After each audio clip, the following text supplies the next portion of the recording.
হ্যানার বিয়ের পর চাচা একাই থাকে। আজকে আমাকে হাঁস রান্না করে চাচার বাসায় দাওয়াত দিল। মেঘলা আকাশ, ভাবলাম হাঁসের সাথে অবশ্যই ভুনা খিচুড়ি হবে। আর হলো কই, বাসায় যাওয়ার পর চাচা বলল রুটি দিয়ে হাঁসের মাংস খাবে, তাও চালের গুঁড়ির রুটি। বলল তোকে রুটি বানাতে হবে। কি আর করার, বাধ্য হয়ে এই প্রথম রুটি বানাতে বসলাম। রুটি তো বানাবো, এখন পিরি বেলুন পাই কই। তাই বাধ্য হয়ে পাশের বাসার আন্টির কাছ থেকে পিরি বেলুন চেয়ে নিয়ে আসলাম।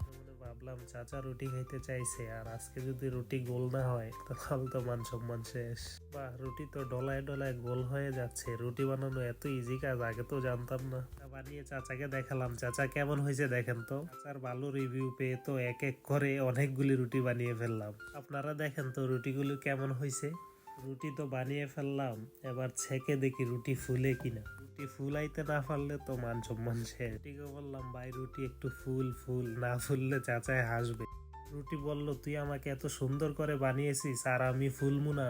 আমার কথা শুনে রুটি তো ফুলে কলা গাছ হয়ে গেছে। হাঁসের মাংসটা আমি আসার আগেই চাচা রান্না করে ফেলছে, এখন একটু গরম দিতেছি। না, খিচুড়ির পরিবর্তে রুটির সাথে হাঁসের মাংস ভালোই হবে মনে হচ্ছে। হাঁসের মাংস আর রুটি রেডি, যদি একটু ঝোল বেশি, ব্যাপার না।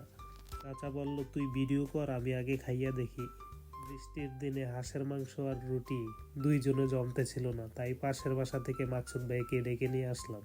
মাকসুদ ভাইয়ের ফেস দেখি বোঝা যায় কেমন হয়েছে। অবশেষে আমি ট্রাই করার সুযোগ পেলাম, দেখি কেমন হয়েছে। আহা, মুখে নিয়েই বোঝা গেল সেই স্বাদ।